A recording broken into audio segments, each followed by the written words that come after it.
Okay, I think we're about to get started. Yes, if you have a minute to introduce yourself in the chat, that would be great. I'm loving seeing where everybody's from. Thank you all so much for joining. So I am Bethany Myers. My title is Research Informationist. I'm a librarian. So I used to work in the UCLA Biomedical Library in the Center for Health Sciences building before the pandemic. And my primary role there is as the liaison librarian to the Schools of Public Health and Dentistry. I do a lot of research support for different communities in the health sciences, and a lot of what I talk about is literature searching. So that's what I wanted to talk about with you all today. And I did want to let everybody know that this is being recorded, so you will be able to view it later. And also I wanted to let everybody know that as I'm going through my slides, if you have any questions, please feel free to unmute yourself and just ask your question. And please feel free to interrupt me. Just unmute yourself and say, hey, wait, and ask your question. You can also ask your question in the chat if you would rather do that. I'll try to keep an eye on the chat and answer your questions that way. But I would like for you to ask your questions when you're thinking of them so that you don't forget them by the time I prompt for questions. Great. So today we will be talking about effective literature searching. So what do I mean by that? So what we're going to talk about is I'm going to give you some general hints for searching bibliographic databases. And then we're going to kind of delve into PubMed specifically. And I know everybody here is probably at least somewhat familiar with searching PubMed. PubMed does have a pretty user-friendly interface, but I'm going to talk a little bit more about how to get the most out of PubMed. So we're going to talk about like power searching PubMed. So how to do that using some different features like the PubMed Advanced Search Screen and history and mesh terms. And then we'll take a few minutes and look at a similar database called Embase. And I also will tell you how to get the full text of articles, and that's more for people affiliated with UCLA, but maybe it'll be good info for those of you who aren't, because your institutions probably have a similar system. And again, please ask questions at any point. And I'm going to jump right in.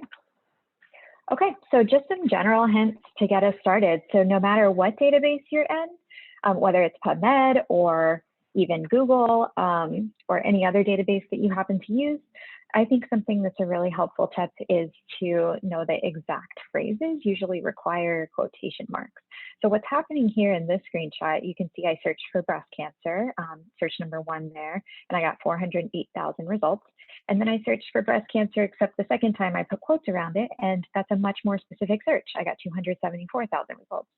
So what happens is the database looks for the word breast anywhere in the record. It looks for the word cancer anywhere in the record. That's what happened in search number 1. And then in search number 2, it only looked for the exact phrase breast cancer. So those words had to be next to each other in that order. And that's why I got hundreds of thousands of fewer results. So in general, if you know what you're searching for is an exact phrase, try putting quotes around it. Another like general tip that works in multiple databases is this idea of truncation. So truncation means you can get multiple word endings by using a particular special character. So in most cases, that special character is going to be a asterisk. In some cases, it's not. Some databases, it'll be like a question mark or something else. But I would say at least 80% of the time, it's probably an asterisk. So try that out. And you can see an example of what that does here. If I type in the letters A, D, O, L, E, S, C, E, N, and then a truncation symbol, the asterisk, the database will say, okay, you want those initial letters that you typed in and any possible ending, like starting where the asterisk is. You can have any characters after that asterisk in place of and after that asterisk. So this just can save you a whole bunch of typing. It's really useful for a scenario like this where there's multiple endings. It's useful for words that have like a British English spelling, like where there's a lot of like O-U-R at the end, and you want to get the American spelling and the British English spelling. It's useful for plurals. This comes in handy a lot. So I would encourage you to try that out next time you're doing your searching. Another general hint that you would want to think about no matter what database you're in, especially if you're having trouble getting relevant and targeted results, is thinking about what fields are you searching in that database. So a lot of databases, well, databases behave differently. Some of them will send you to a certain field when you type it in. And some databases will default you to searching all fields. And let me explain what that's doing here. So this is a screenshot from PubMed. And when you go to PubMed and you type in whatever you're typing on the main PubMed search screen, it's searching all fields for you. And sometimes when you search all fields, a field that can trip you up would be something like author affiliation. So in this case, you can see I'm trying to search a geographic term. I'm trying to search studies that happen in Mexico. Like that's kind of what I'm looking for by typing HIV Mexico, like studies about HIV in Mexico. And I'm getting this thing where it's like clearly in Botswana, and you can see that the author affiliation down there is tripping me up. So like this article happens in Botswana, the word Mexico does not appear in the title or abstract, but it does appear in an author's address. So sometimes all fields can be a little bit more harmful than helpful. And we'll talk later about how to be more specific about your fields. But I just want to say, depending on the database you're in, kind of either knowing that default behavior or knowing that you can go change to search like only in the title and abstract can be really helpful, especially when you're trying to do something like this, where you're searching a like geographic type term.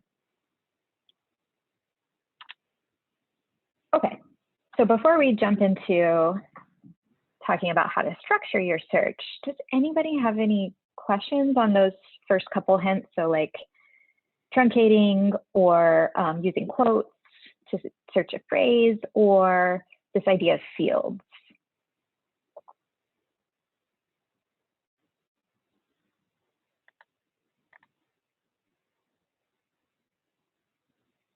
Okay, cool. So we'll move on then. And if you think of a question later, just ask it. So let's jump into how to actually put a search together. So how do you know what words to type in to the search engine or the database or whatever you're looking for? So a framework that's really helpful for that is usually known as PICO, sometimes PICOs or PICOT. Sometimes they add an extra one at the end, but I like to start with PICO. So PICO is a mnemonic to help you structure an answerable question. So the idea is that you put in a P, population, or patient. You can think of the P as patient. The I is intervention or maybe indicator. C, comparison or control, and then O for outcome. Sometimes you may want to add something on the end like a time component or a study design component, but we'll just focus on these four for right now. And not all research topics necessarily fit neatly into this PICO structure. Not everything that you're going to look up will you be able to have all four of those components, but it does still really help to think about your question in this way, because it helps you kind of break apart the different components that you might be looking for. And then we'll see in the next step that breaking apart those components will help you figure out what search terms, what keywords to type in. So an example to keep going with breast cancer. So if your population question is going to be breast cancer patients, your intervention is when after chemo do you do surgery. You might have a comparison depending, or control depending on your topic. In this case, this idea of surgical timing, I don't really have a like apples to apples comparison for that. In some cases, your intervention may be drug A and your control is drug B, or your intervention is drug A and your control is placebo, and you have something specific that you're looking for. In this case, I don't, so I may not need that C in this case. And then I have an outcome where I'm interested. What are the adverse outcomes related to when you time surgery after chemo?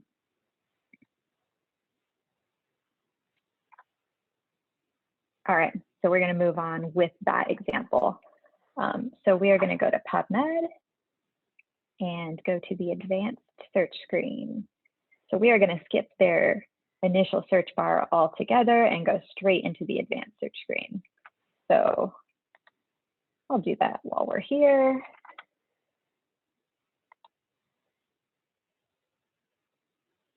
Okay, for UCLA people, I'm actually going to put this in the chat. For UCLA people, you actually want to use our special PubMed link. We have this longer link here that links up to our full text resources. So this links up to our subscriptions. I'll show you more about that later. But that's for UCLA people. For those of you with other affiliations, your institution might have something similar. You may want to look at your institution's like library site or intranet and link to PubMed from there.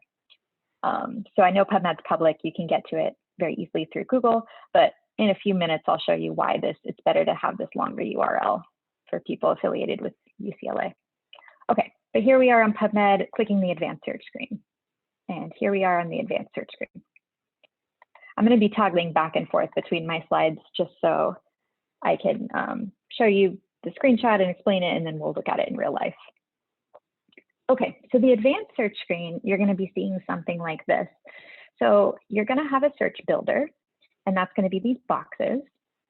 And what these boxes do is it gives you a place to type what you're looking for. It gives you connectors. So you can see over here on the right where it says use the and or operators to connect your keywords. So it's going to give you different operators and or so that you can tell PubMed how to combine the words you're typing in. And then a button down there that may say search or it may say add to history. And I will show you how to use that in just a second. So let's go back to our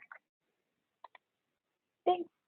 All right, so I'm going to use some of those tricks I did earlier as far as putting quotation marks around it. So time to surgery, we're looking at that exact phrase, time to surgery. I'm going to click add. That puts it in my query box. And then, oops, time interval and surgery. Oops. Never mind, clear. I didn't remember what. Time interval, add, and surgery, add. So I didn't want to look at that exact phrase. Okay, so I typed time interval, I clicked add, I typed surgery, and this has changed now. So instead of clicking, I can click and if I want, but I can also hover over this arrow and see what my different options are and just make sure that and is what I want to do. So what I'm trying to do here is I'm trying to find the exact phrase time interval only in the context of if the word surgery also appears. So I want the exact phrase time interval. It has to be those words in that order. And the word surgery also has to appear somewhere in that record. And then I can click search if I want and see the results, but I haven't done the rest of my Pico yet. So it'll be too many results. Or I can hover here, click add to history, and it pops it down here into the history at the bottom of the screen.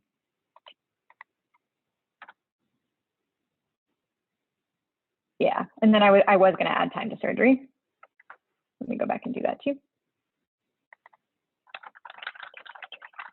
So the exact phrase time to surgery, I do want to combine with what I already typed in here. So click add that to my history. And the way I actually want to combine these two is with an or, because I want to say either the word time, either the exact phrase time interval shows up somewhere in the abstract and the word surgery somewhere else in that same record, or I want the exact phrase time to surgery. So what I'm going to do is I want to combine search number 1 and 2 with an or in between. And the way I can do that is by going here to these dots, click add query, go to this set of dots for search number 2, and then see again, every time you go to combine something, it's like, how do you want to combine it? Which operator do you want to use? And I'm going to say or. So now I'm basically telling PubMed, give me anything that's in this set of results of 76, 72, or anything that's in this set of results of 1589. There will probably be some overlap between these, so I don't think our result number will be literally 76, 72 plus 1589, but it will be somewhere in between. We should get more than 76, 72 results. There we go, the 9228. And that's more than I took the screenshot.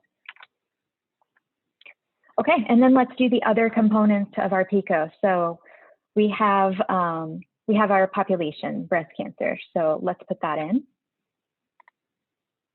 So let's put in breast cancer, again, is an exact phrase. Add that to our history. Let's do the chemotherapy. We forgot to put that as part of our intervention aspect here, because we have a time interval or time to surgery, and then that's going to be after chemotherapy. So let's make sure we put chemotherapy in there. All right, so now we're building this search one component at a time. What else are we getting here? Yeah, so we just did this, clicking add. Again, it's where those ellipses are, pops your search back up into the builder from the history. And then once we've put our whole search together, which I will do in a second, you can, instead of using add to history, you're finally ready to click search. So let's see what that actually looks like here. So I'm going to add all my components. So number 3 is my whole section about timing and surgery. Number 4 is how I'm going to get that concept of my population being breast cancer patients. I'm going to click add with and. And then number 5 is the idea of, you know, this timing and surgery also is after they've had chemo. So we're going to click add with and there. So the reason I put and between these, remember, is because I also want to see that word. So in this case, I want to see anything from this result set. So out of these 9,228, how many of them also say breast cancer? And then how many of them also say chemotherapy? So it's going to be a smaller number than 9228 that we're getting here. And then, yeah, instead of clicking add to history, I can click search and see my results. So here we go. So we got a lot fewer than 9,000. We only got 111. So that's a much more specific and kind of powerful way to go about building a search here. What's cool about this also is that it lets you kind of mix and match. Like if you wanted to go back and edit only a portion of your search, it's really easy to do that here rather than having to go into your whole big search and worry about like, where are these parentheses? Like, am I doing this right? Am I doing this wrong? As long as you do it one piece at a time and combine and recombine, it's easy to go back and edit only a portion of your search. So if you change this from breast cancer to some other kind of cancer, I can just edit that one line, that query, change it up here to something else, and then recombine my search.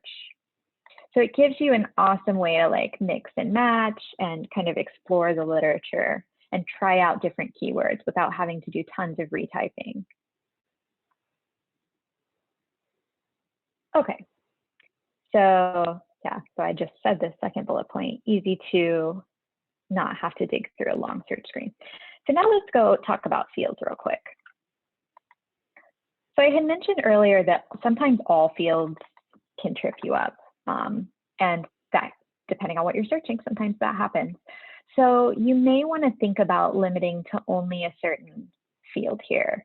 So especially if we look at some of these broader terms like chemotherapy, like we got almost 3.5 million results for that.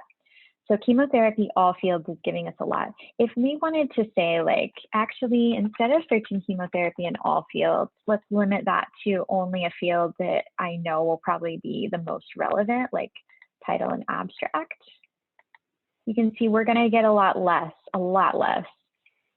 than 3.4 million. So that's telling me that the word chemotherapy is showing up a lot in some of the other fields here. That may be mesh terms, which we'll talk about in a minute. It may be journal titles. Yeah, it's showing up in a lot of places besides just the title and abstract. So basically by adding a specific field up here, you can get fewer results in PubMed. And let's actually look, well, actually, let's look at our search. Let's look at some of these results real quick, just to kind of remind everybody, the way that PubMed and a lot of databases work is that the full text of the article isn't in here. Remember, the full text is over here under full text links. You have to link out to get the whole article. So what you're searching in PubMed is really just this metadata. It's just this abbreviated set of information about the article. So we have the title, the journal title, the author affiliations, the abstract, and some extra stuff down at the bottom that we'll get to in just a second. Yes, so just going back to this idea of all fields. So here's an example of an article that came up in that search I just did, where it's like, oh, okay, this is not, I wanted something about surgery. Like, what is this? Like, I specifically typed in surgery. Why am I getting this article? And once again, all fields is kind of tripping us up. Like in somebody's affiliation, we have surgery. And you can see it's frustrating because you don't even see the author affiliations unless you click expand. And then now we're seeing that. But yeah, just being aware of the fields. Okay, before I get into this, any questions about using this advanced search screen or how I was doing this combining and recombining before I move on and get really detailed? Can you do this with any of the reference managers, or does this have to be done specifically in PubMed? That's a great question. So if you have EndNote, I actually did a workshop on EndNote last week, and I didn't really talk about this, but EndNote does have really powerful like Boolean searching. These are called Booleans. So EndNote has that in it. So yeah, if you have EndNote, you can do pretty fancy searching within EndNote. But in general, like if you're trying to find papers on a topic, I would say do this in the database rather than doing it afterwards in your reference manager, if that makes sense.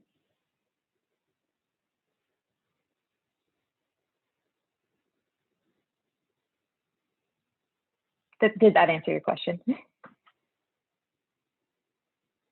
Yes, it does. Thanks. Okay, yeah, if you guys want to know how to search well in EndNote, like how to do fancy sorting and searching based on this, send me an email afterwards and I'm happy to show you how to do that. But if you're looking for papers, I would not recommend like going into EndNote's online search and searching PubMed through EndNote and trying to do something like this, because it's not gonna be that fun. I would say just do it in the database. Okay. So another thing PubMed does that can trip you up when you're searching all fields. When you don't specify a field, not only does PubMed search in every single field, including things that you don't think about like journal title and author affiliation and whatever else, it does this thing called automatic term mapping. So this is PubMed's algorithm that is trying to read your mind and bring you back good results. So you can see PubMed is actually doing a search that is not exactly what I typed in. You can see it's doing, see where it says translations, and then it's doing these fancy things where it's like, oh, you typed in chemotherapy. So not only am I looking for words like chemotherapy in all fields, I'm also looking for words that have to do with drug therapy in all fields, like all this stuff that might not be what you want it to do. There's mesh terms in here. We're about to talk about that. PubMed is like, oh, you typed in this, you must want to search this mesh term. Sometimes it's right, sometimes it's wrong. But when you use all fields, PubMed is going to take over with this term mapping.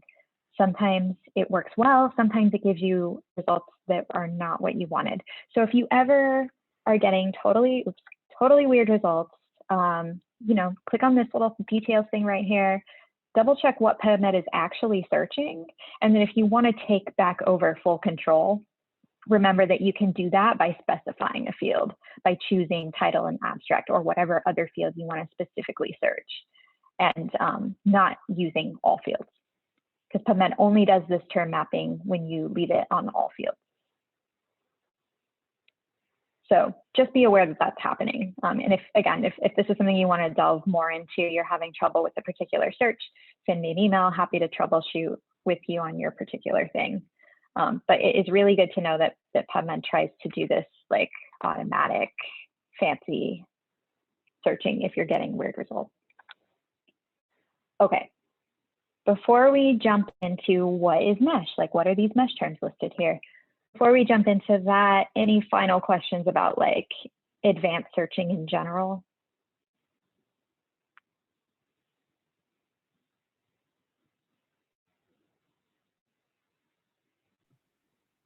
Hi. If you're seeing it's like under translations, it's using different terms besides the one that you put in. Like I'm looking at drug therapy under chemo. Mhm. Is there a way of trimming that if that is making it weird? Yeah, totally. That's totally something that would be giving you irrelevant results. So what I would recommend doing there is limiting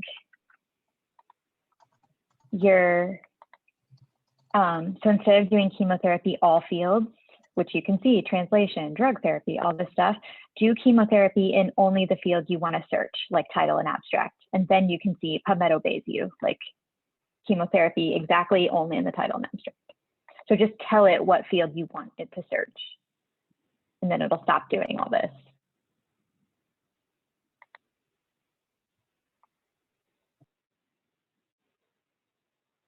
And you'll get way, way, way, way fewer results.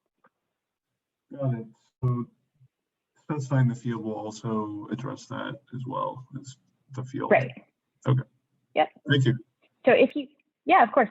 So if you want full control over your search, make sure you're picking a field here. And there are a lot of fields you can just ignore. Like most of these are not helpful for regular searching. Title abstract is a good one. Text word is a good one. And just know that text word searches a couple more fields than title and abstract. It's very confusing fielding. But we're about to get into mesh, and then that'll be a little more helpful for understanding what text word searches. But I would say either title and abstract or text word are your best bets if you're searching for like a topic.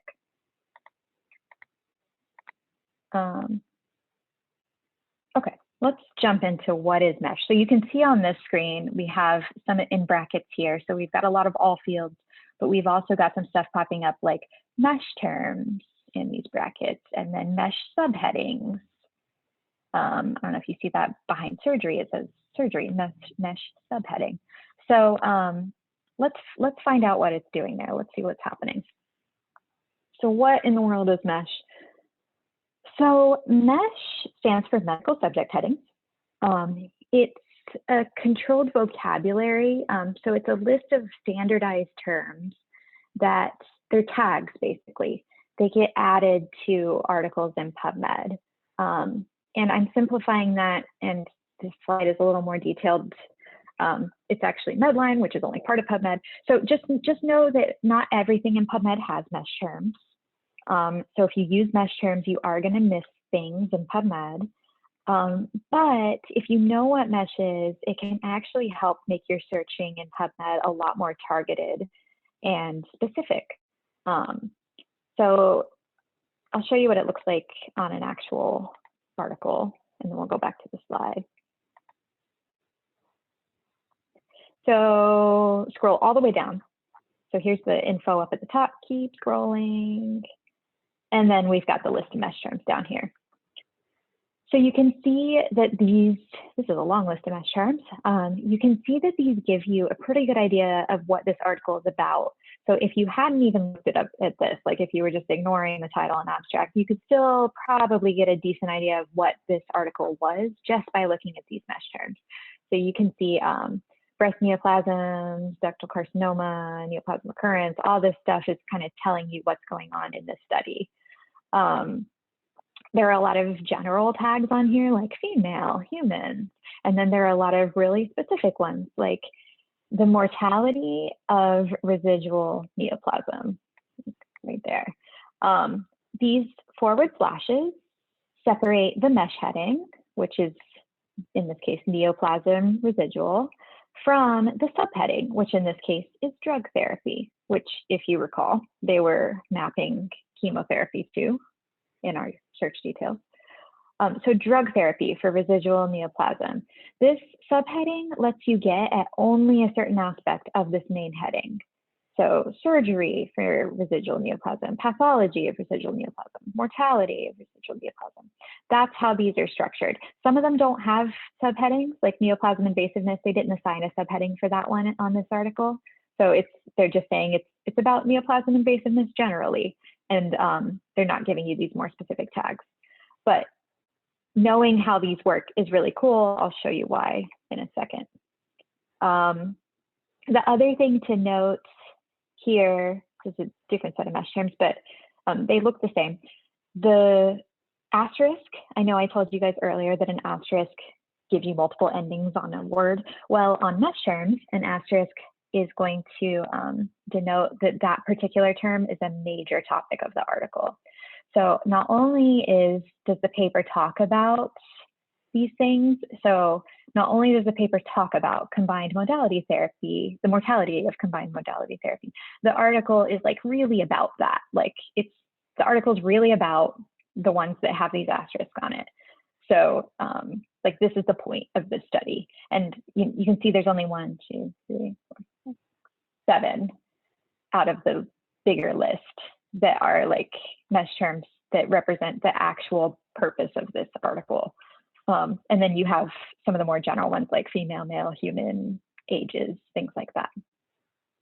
So knowing how those major topics work is really cool, because when you're in a hurry and you're searching and you're like, I only want to find articles about this exact specific thing, you can combine a mesh term with a subheading with a major topic and go straight to only the most relevant articles for whatever it is.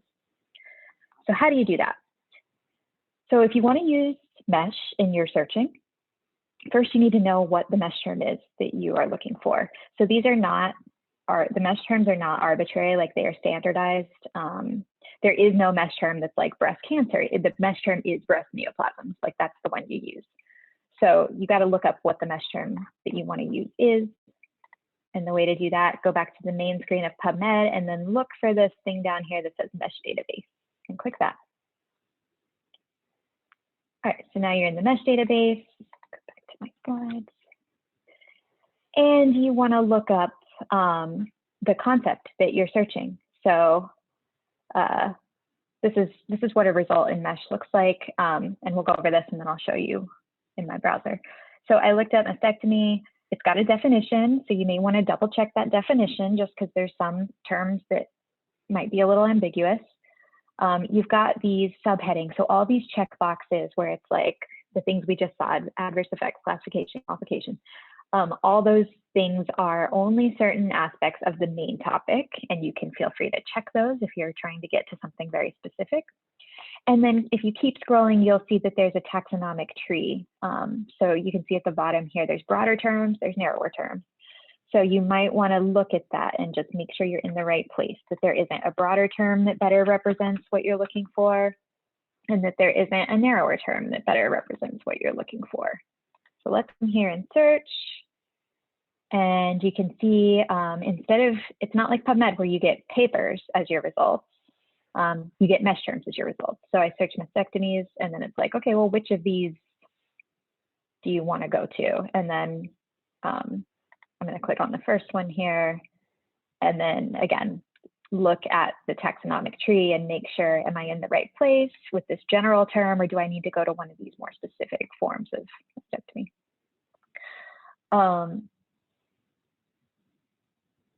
The way that mesh works by default is if I search this broader term right here, if I search mastectomy, it will automatically include every narrower term here. And it will go all the way down the tree. Like if there were narrower terms under any of these, it would include all of those the whole way down. That's the default behavior. If you ever want to turn that off, that's what this checkbox is for. Do not include mesh terms below this in the hierarchy. So this is another thing where at first, sometimes you're like, oh, this is great. Like I can use the power of mesh to search a million concepts, even though I only search one mesh term, and that's true. But sometimes those million concepts like go down into trees with mesh terms that you didn't expect. So again, if you're getting weird results, know how it's behaving. Feel free to turn that off. I think that's my next slide. Oh yeah, and then of course that checkbox right there that it's pointing to where it says restrict to major topics. So if you only want the major topic, if you only want articles that are about that versus having some discussion of that, use that checkbox. You will always get fewer results by restricting to mesh major topics than by letting it just be a regular mesh topic. Yeah, we already talked about this. So the major topics are what the article is really about. So the article, you can see from these circles, the article has subjects that are middle-aged male and female humans, older adults too. The article talks about the metabolism of estrogen receptors, but the article is really about the things that are circled. Okay, so then how do you actually use a mesh term? Check all the boxes that you might want, and then click over on the right where it says Add to Search Builder. So let's do that real quick. Mastectomy. Make sure you've checked anything you want to check. I won't check anything. If you don't check any of these subheadings, it automatically includes all of them. So if you want everything, then you don't have to check everything. Just leave them all blank. And then Add to Search Builder. I clicked that. You can keep browsing for mesh terms. I can go find another mesh term if I want and keep adding to the builder. And then when I'm ready, I can click Search PubMed from here. And let's actually look at the difference real quick. I just want to show you what it looks like when you use major versus not. So let's go back. So here for mastectomy, we've got 32,839 results. And then let's do restrict to mesh major topic here. Click that. You can see instead of in brackets, it's saying mesh. Now it says MAJR, search PubMed. And then again, remember all the searches I'm doing are saved in my PubMed history. So we can go look at the difference there. And it's like half. So major topic will always give you fewer results. So that's an awesome way to only get at like the most specific articles, especially when you combine it with one of those subheadings. So I just told you all this stuff about mesh, but like why? Why did I tell you all this? So mesh is really powerful when you're trying to be quick. So combine a mesh term with one of those subheadings, so adverse effects of mastectomy as a major topic, and you are going to go quickly, immediately to only the most relevant articles. And then mesh will also help you be more thorough. So like, I don't know if any of you have ever seen, there are records in PubMed with no abstracts. There are records in PubMed with really like short, like 3-sentence abstracts sometimes. And if you're only searching in those like title and abstract type fields, you may be missing some information about your article. So the mesh terms on there, that whole list, that gives you just another source of info. And it's a source of info that doesn't come from the author. So you're not dependent on what the authors put in their title and abstract. So if they have a like short or funny title and a missing abstract or a short abstract, you get a whole bunch more info that's searchable in the mesh field. Okay, so that was a whirlwind overview, but I want to make sure that I give everybody time to ask their questions.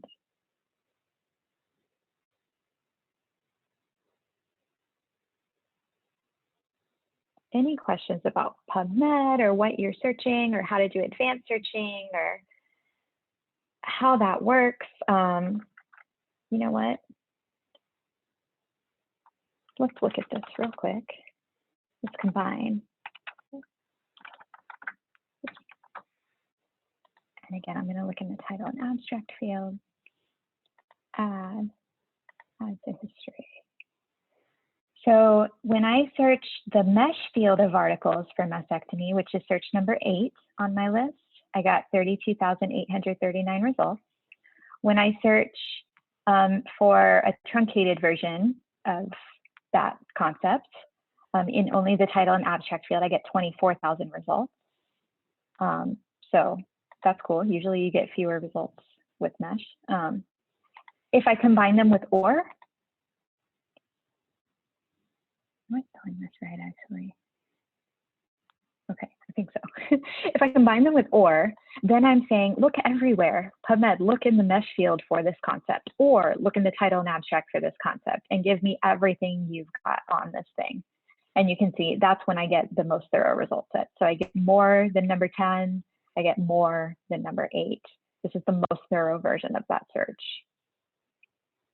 If you want to be thorough, mesh is useful. If you don't want to be thorough, if you only want to go to the best and most specific articles, mesh is useful. The one thing to keep in mind is that you may be missing some articles with mesh because not everything in PubMed has mesh terms on it. Okay, I'll stop talking and let some questions happen.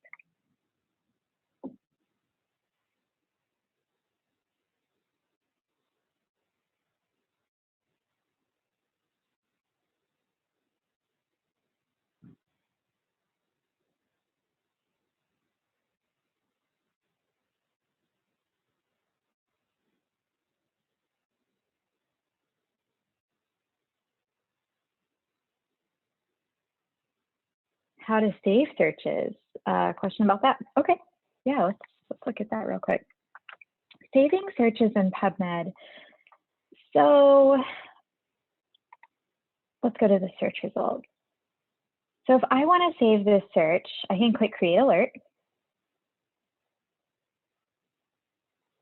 So this gets a little complicated because they want you to have an account, and then I feel like this login screen is a little bit overwhelming. And they're about to change it. So if you haven't already, if you don't already have an NCBI account, if you do have one, you can log in that way. But if you don't have one, don't make one, because they're about to kill it, and they're going to make you log in through one of these third-party, like Facebook, which why, I don't know. But you do have to have an account to be able to save a search. So that's what that Create Alert button will do. But you can save searches. You can set up email alerts where it'll notify you every week when new articles are added, or however often you want it to notify you. So yes, you can do that. If you do a save, so Create Alert is what most people mean by saving searches, where it's like, I want to be notified. If you click save, it's going to say, do you want to download your results? And yes, you can do that. I think I talked about this a little bit last week when I talked about citation management, but this is for people who want to save the actual records that they find. And there are different ways you can do that. So yeah, you can watch the citation management thing if you're interested in how to get it into EndNote. And if you still have questions, send me an email. Any other questions? Privatizing PubMed. No, they're not privatizing it. They just are taking away, I guess they don't want to have they don't want to have the responsibility for managing accounts. So they're just saying, like, we're not going to let you have an account through PubMed. The only way to log in is going to be through one of these third parties. And I mean, you can log in with like your NIH account, but if you're an NIH investigator, but yeah, I don't know why they're doing it that way. It's just what's happening. Okay, any other questions? I want to have our last few minutes, make sure there's a little bit of time for my next few slides. I had a quick question. Make sure that, yeah. So if you're doing a search by author and it just happens to be a name that's like super common, then what's the best way to kind of narrow that down? I guess you could probably do it in combination with like their affiliation, but sometimes I've noticed that doesn't always, capture everything, or maybe I don't know if it's missing, or I don't know. I just wanted to kind of throw that out there. Totally. This is a perfect example of like, oh, there's a simple thing I want to do, and then it turns into this like giant can of worms. Because it's like, well, how do you actually know who someone really is? Right, exactly. So just as like a real quick pitch, if you are a researcher and you are concerned about this, if you have a common name, go to orchid.org, and this is an initiative that is seeking to remedy that, where they are going to give you a researcher identifier, and you put that on your paper, and then you'll be able to search your number instead of your name. So going forward, there are ways to address this, but looking backwards, like a lot of people have published papers without ORCIDs. So I do agree that usually the best thing is going to be using an affiliation in PubMed. So you can click add. This is me, and then let's find my affiliation. What gets complicated about this is that you might have to do multiple things, such as what I'm typing in right now. Like, I don't remember if I put UCLA or if I spelled it out. So you may have to do multiple permutations of whatever the affiliation is. And then there's still going to be people probably who aren't me, like this number 4, like this is not me. So it's not perfect. Yeah, this is not a perfect way to do it. There are other databases that have a little bit better like setups for author searching. So like Web of Science is a good one. I wish we had time to talk about that, but send me an email if you want to know. And then if you have access to Scopus, that would also be one. But in PubMed, this is what I would recommend. Just like try the name and then say and then try every different version of affiliation field. And what happens if someone switch affiliation? I would just add it with an or.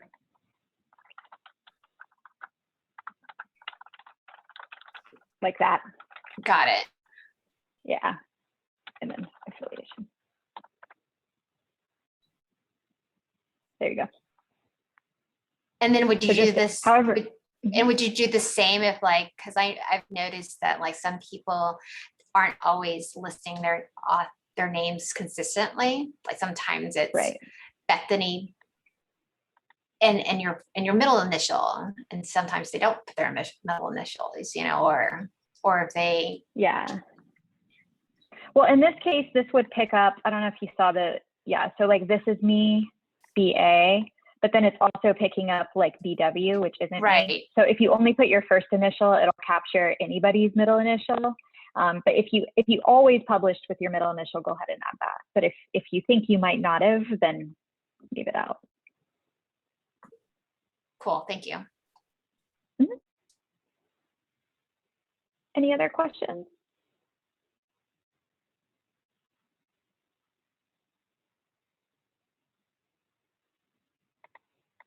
Okay, let's run through these last few slides. I really just wanted to talk about Embase because I know most people are familiar with PubMed, and I think a lot of people at UCLA, Embase is a little bit newer and they maybe haven't used it yet. For those of you at other institutions, you may or may not have access to this because you do have to pay for it. But Embase is kind of an alternative to PubMed. It's a really big database. Embase says they have thousands of journals beyond what's in Medline and better coverage, particularly in Europe. And Embase also has a lot of conference abstracts in it. So sometimes those are cool extra things that you want to search. And you know, being able to find those in one place can be really nice. If you're at UCLA, to go to embase.com, you will need to be on the proxy or VPN.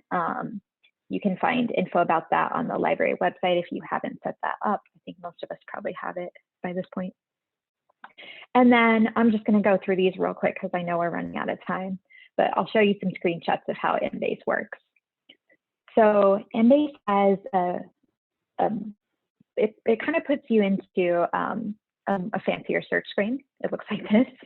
So you can see they are already suggesting fields to you. So like, unlike PubMed where they default you to all fields, Embase does kind of default you to all fields, but then shows you right away, oh, you can also search like journal name, author name. So this is Embase's quick search screen. As you start typing in Embase, it suggests. So a lot of databases do this, PubMed kind of does. But the way Embase does it is like, it actually starts suggesting its own controlled vocabulary term. So like, it's kind of like as if when you started typing into PubMed, it suggests the mesh term instead of like just translating it because you use all fields without telling you. So you can see Embase here, I started typing in heart attack and it's like, oh, I use heart infarction. And then you can see over on the right, I'm sorry, my screenshot is small, but it's telling you how many results you're about to get. So it's saying 375,607 if you use that term. Yeah, that's what I just pointed out. So it's telling me, it's prompting me to use one of their controlled vocabulary terms, and it's saying how many results I'll get if I do. So if I do this search, this is what happens. So you can see Embase also kind of does its translation based on what I was typing in. So it also is going to say, search that first term thing there where it says heart attack /exp. That is a entry term, which we'll talk about in a second. Or it says look for heart attack in all fields, or look for the word heart and the word attack. You can see it's got filters over on the left. We didn't really have a chance to talk about PubMed's filters, but I'm sure everybody's tried those, like limit by date, limit by language, and Embase has the same. And then the same search history there. You can see right where it says history.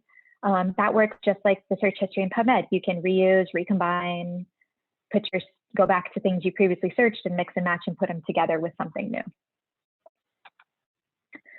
So the way controlled vocabulary, the Embase version of Mesh is called Mtree.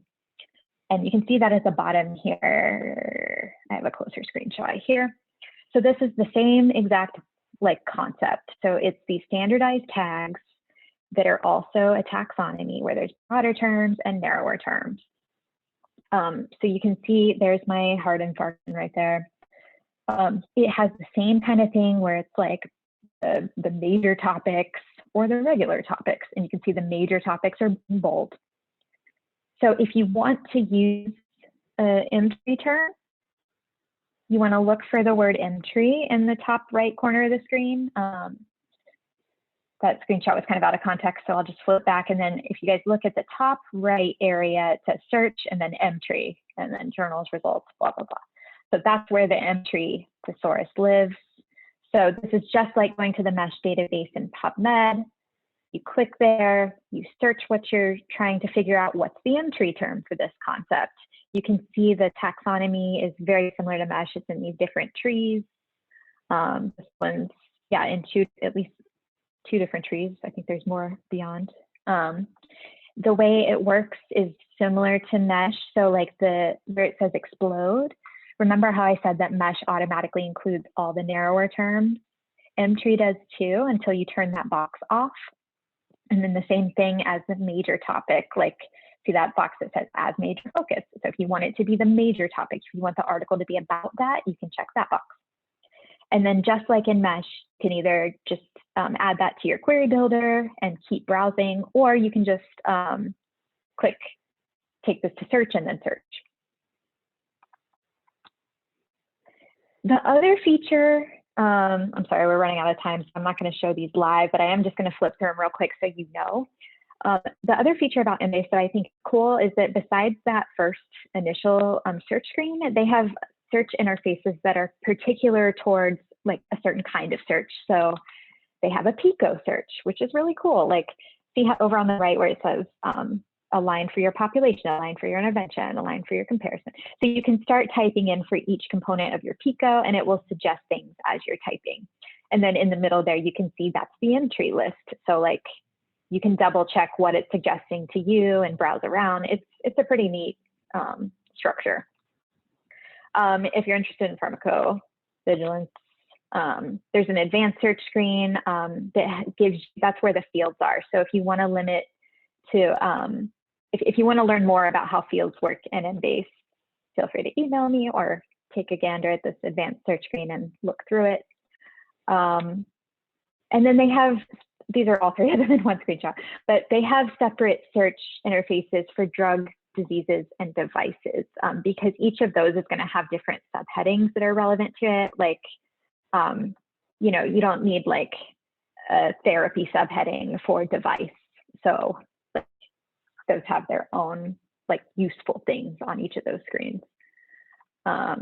They have an article search that's specifically for citation matching. Like if you know the name of the article you're trying to find, instead of just pasting it in, you can go here and be very specific about what you're looking for. And then, so this is another way of doing author searching, kind of like what we were just talking about. So there's the ORCID. So remember I was saying, get your ORCID and then you can find exactly you. Here's a way to search that in Embase. And then it gives you a place to put in affiliations and, you know, hopefully trying to find the exact person that you're looking for. So this is the big thing about Embase. PubMed does not have this thing where it's called proximity searching that lets you, instead of and, where you're like this word anywhere and this word anywhere, or quotation marks where you're like this exact phrase, proximity searching lets you do this word within this many words of the subword. So you can see in my example here, I'm looking for what I was trying to do earlier, where I was like time to surgery or time interval, and then the word surgery. What I can do in Embase is actually specify like the word time within 2 words of either the word surgery or the word mastectomy. So that gets you like kind of more natural language type writing. So it would get me the exact phrase time surgery, but it would also get like time period to surgery, or like however else people potentially wrote about it with, you know, different words in between. It's kind of nice. Okay, that was super quick. I have 2 more minutes. So I'm going to skip this question and then go to it at the end.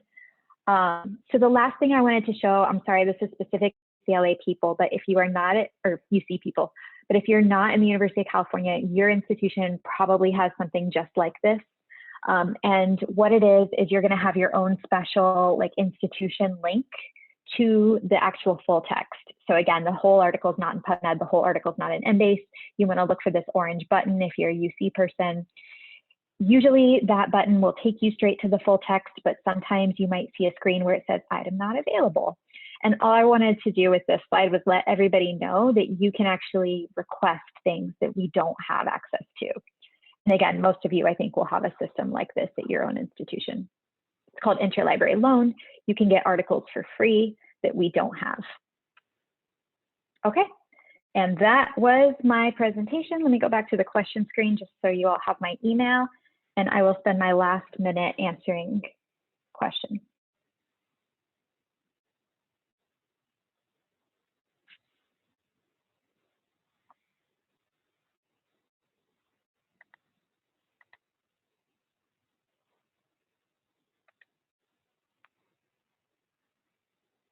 Okay.